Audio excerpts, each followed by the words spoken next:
Good morning students.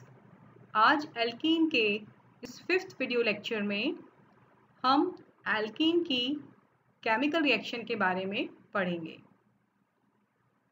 तो जो alkene होती है, मैंने आपको पहले 4th वीडियो लेक्चर में और लेक्चर में मैंने आपको बताया है, क्योंकि एल्कीन के अंदर सिग्मा बॉन्ड के साथ साथ पाई इलेक्ट्रॉन्स भी होते हैं, इसलिए एल्कीन जो है, एल्केन की तुलना में एल्कीन की क्रियाशीलता ज़्यादा होती है।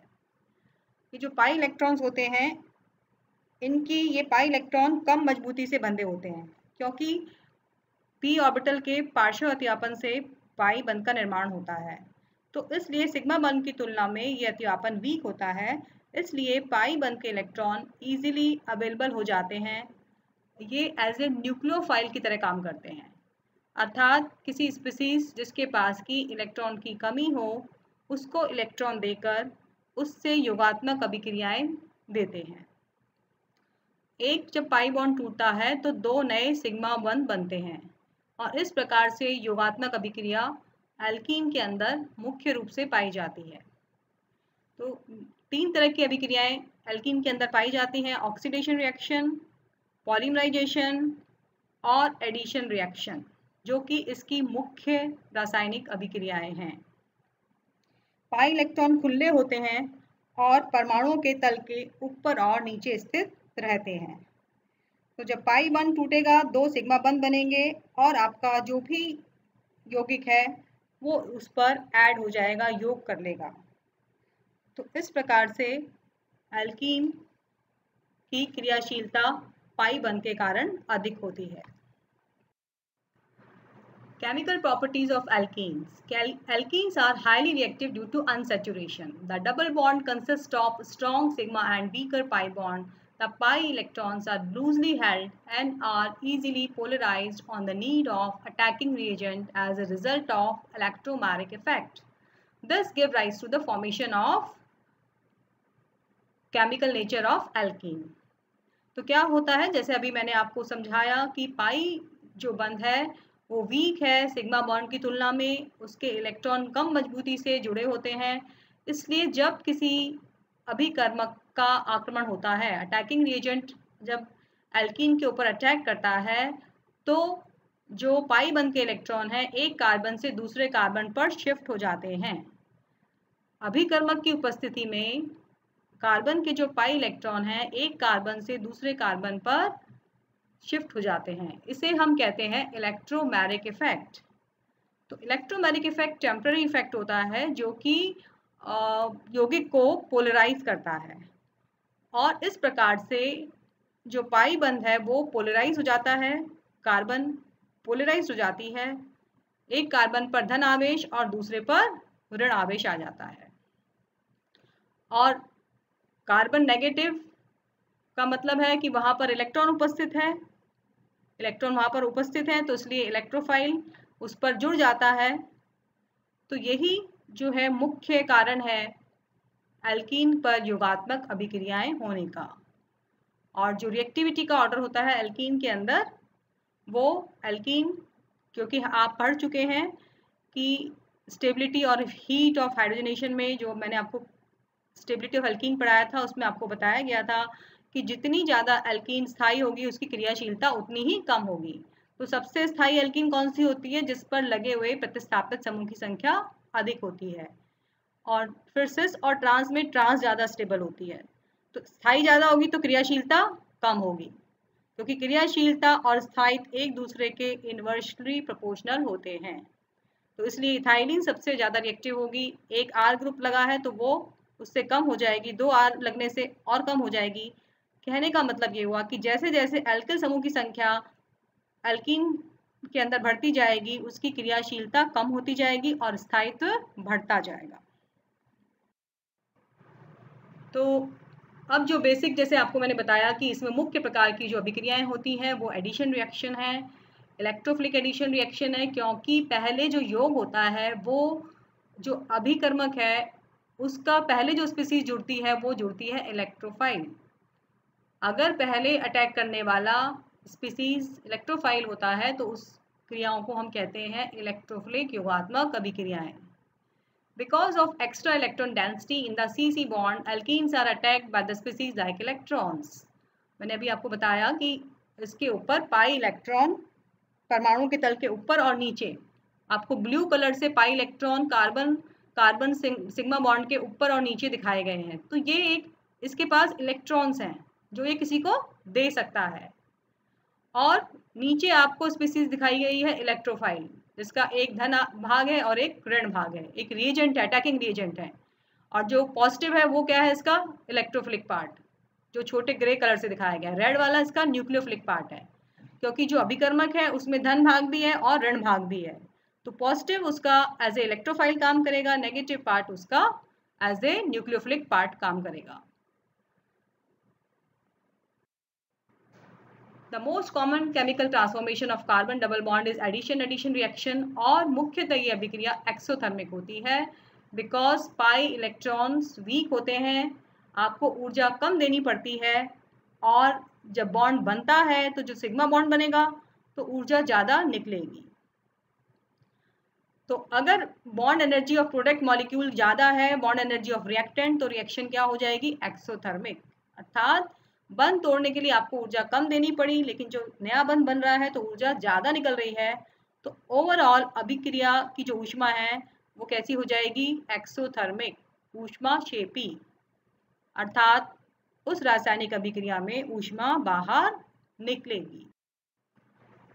तो ये आप इस रिएक्शन से देखिए, कार्बन कार्बन डबल बॉन्ड है, HBr का योग हो रहा है, अभिकर्मक हमारा क्या है, HBr, जिसमें H पर क्या होता है, धनावेश, Br पर ऋण आवेश। तो इलेक्ट्रोफाइलिक पार्ट कौन सा हो गया, H। तो कार्बन कार्बन का जो है बॉन्ड टूट रहा है, जो पिंक कलर से आपको दिखाया वो बॉन्ड टूट रहा है। तो दो बॉन्ड टूटेंगे, पाई बॉन्ड टूटेगा जो पिंक कलर वाला कार्बन कार्बन का, और H और Br के बीच में जो बंध है वो टूटेगा। तो जब पाई बॉन्ड टूटेगा तो ऊर्जा और HBr दोनों में ऊर्जा खर्च होगी। 63 किलो कैलोरी पर मोल एनर्जी आपको चाहिएगी CC के पाई बॉन्ड को तोड़ने के लिए। HBr चूंकि थोड़ा आयनिक हो जाता है, आयनिक करेक्टर उसमें होता है, तो यहाँ आपको चाहिए 87.5 किलो कैलोरी एनर्जी, और इस प्रकार से कुल मिलाकर 150.5 किलो कैलोरी ऊष्मा आपको दोनों बॉन्ड को तोड़ने के लिए चाहिएगी। और जो नया बॉन्ड बनेगा, जो HBr का योग होगा एल्कीन के ऊपर, उससे दो सिग्मा बॉन्ड बन रहे हैं, एक CH ग्रीन आपको कलर से दिखाया हुआ है, एक CBr। तो ये दो नए बॉन्ड बने हैं, H जुड़ा है कार्बन पर और एक कार्बन पर Br। तो एक पाई बॉन्ड टूटा और दो सिग्मा बॉन्ड बने।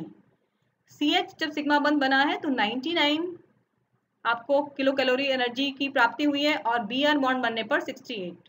तो कुल मिलाकर जब योग हो गया तो 167 किलो कैलोरी प्रति मोल एनर्जी बाहर निकली।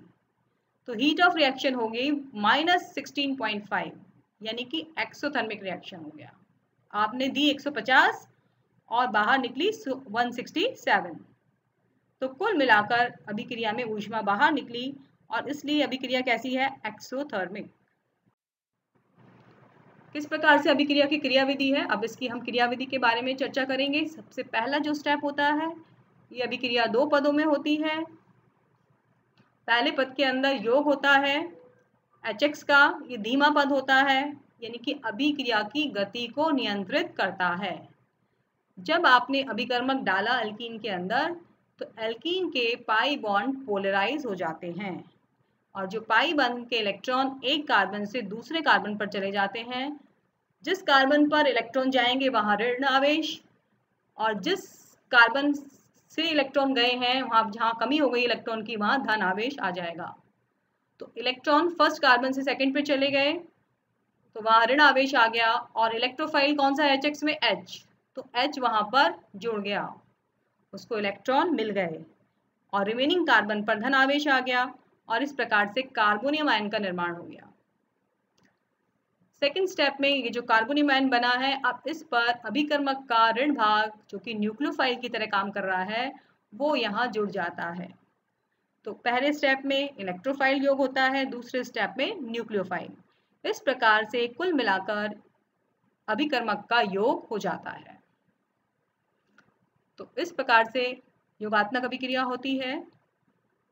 और अगर एल्कीन सिमेट्रिकल है, सममित है, तो योग आप किधर भी कर सकते हैं। HX का योग किसी भी कार्बन पर हो सकता है, किंतु अगर एल्कीन असममित होती है, जैसे कि नीचे चित्र में दिखाया हुआ है, CH2 double bond CH CH3 CH3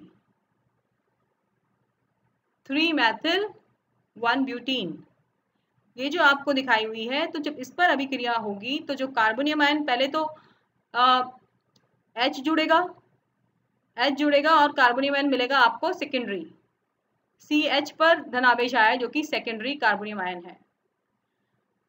अब इस पर योग होगा ऋण भाग का, तो ये सेकेंडरी कार्बोनियम आयन है, इस पर जुड़ा तो आपको मिल जाएगा 2 ब्रोमो 3 मैथिल ब्यूटेन, Br का योग हो गया C पॉजिटिव पर सेकेंडरी कार्बोनियम आयन पर चूंकि ये सेकेंडरी कार्बोनियम आयन है और इसके पास वाले कार्बन पर CH3 समूह उपस्थित है, तो इसमें क्या होगा, मॉलिक्यूलर रीअरेंजमेंट होगा।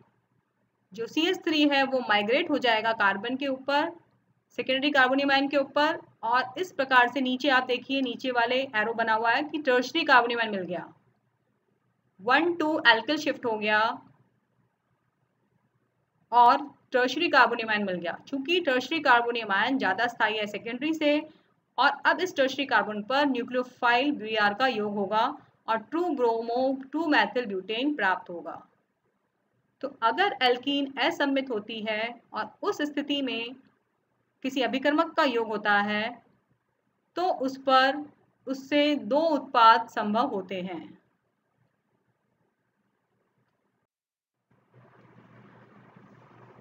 इसी को मैंने आपको मॉलिक्यूलर ये जो स्टीरियोकेमिस्ट्री है इससे दिखाया हुआ है, ये मॉलिक्यूलर आपको स्ट्रक्चर दिखाया हुआ है, इससे भी आपको समझाया जा रहा है कि देखिए आप, ये कार्बन को काले रंग से दिखाया हुआ है, ग्रे कलर से हाइड्रोजन है, और Br जो है रेड कलर में है और ग्रे कलर में फिर हाइड्रोजन है।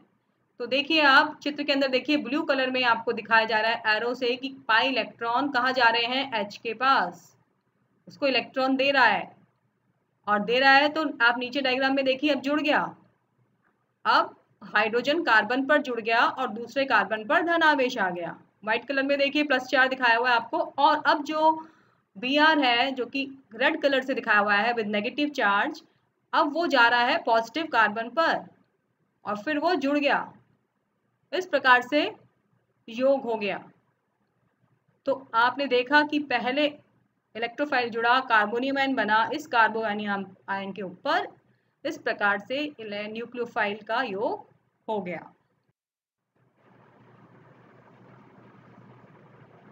तो इस चित्र में भी यही दिखाया है मैकेनिज्म आपको कि किस तरह से पाई इलेक्ट्रॉन जो है HBr नियर द जो एल्कीन है, one of the carbon bond breaks and the pair of electron attach to slightly positive hydrogen end of HBr, और जो ये इलेक्ट्रॉन्स है पाई इलेक्ट्रॉन्स, ये H के ऊपर पॉजिटिव, स्लाइटली जो पॉजिटिव H है उसके ऊपर चले गए और HBr बॉन्ड टूट गया, कार्बोकैटायन बन गया आपको फर्स्ट स्टेप में।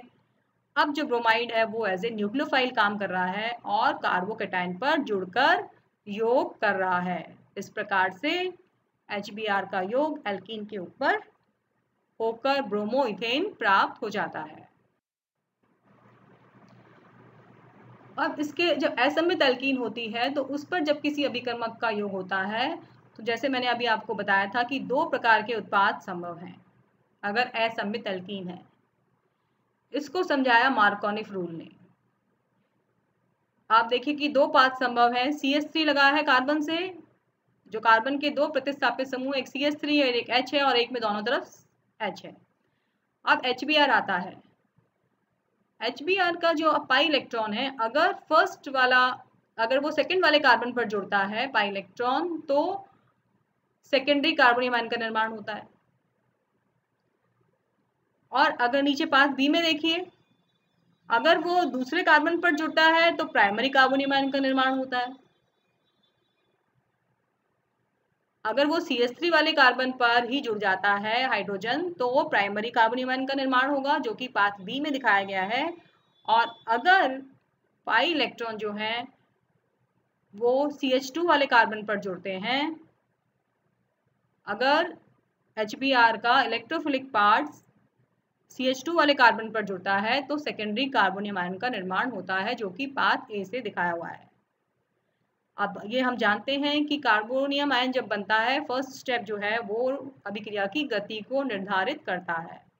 इसलिए जो सेकेंडरी कार्बोनियम आयन है उसका स्थायित्व प्राइमरी से अधिक होगा, इसलिए पाथ ए फॉलो होगा और मुख्य रूप से उत्पाद पाथ ए से ही बनेगा, यानी कि मेजर प्रोडक्ट पाथ ए के द्वारा बनेगा और माइनर प्रोडक्ट पाथ बी के द्वारा बनेगा।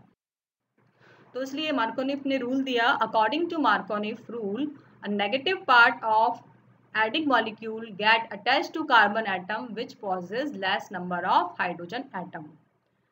तो मार्कोनिफ ने कहा कि जो अभिकर्मक है उसका नेगेटिव पार्ट उस कार्बन पर जुड़ता है जिस पर हाइड्रोजन की संख्या कम होती है।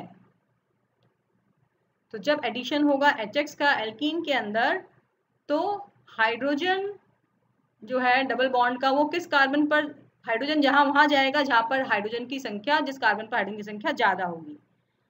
जैसे कि आप नीचे देखिए CH3 CH double bond CH2 plus HX। अब मार्कोनिफ नियम के अनुसार देखिए, मैंने आपको बताया कि HX का जो अभिकर्मक है उसका ऋण भाग कौन सा है, X। X कहाँ जाएगा, जिस पर हाइड्रोजन की संख्या कम होगी, जिस कार्बन पर लगे हुए हाइड्रोजन की संख्या कम होगी। तो आप अब CH डबल बॉन्ड CH2 है, CH3 CH double bond CH2 में हाइड्रोजन की संख्या किस कार्बन पर कम है, CH पर, यानी कि सेकंड वाले पर। वहां पर एक हाइड्रोजन है, फर्स्ट वाले कार्बन पर 2 हाइड्रोजन है, तो ऋण भाग यानी कि X कहाँ जुड़ेगा, सेकंड कार्बन पर। वो जो प्रोडक्ट बनेगा वही मेजर प्रोडक्ट बनेगा। तो आज के लिए इतना ही, आप इसको अच्छे से रिवाइज कर लीजिएगा।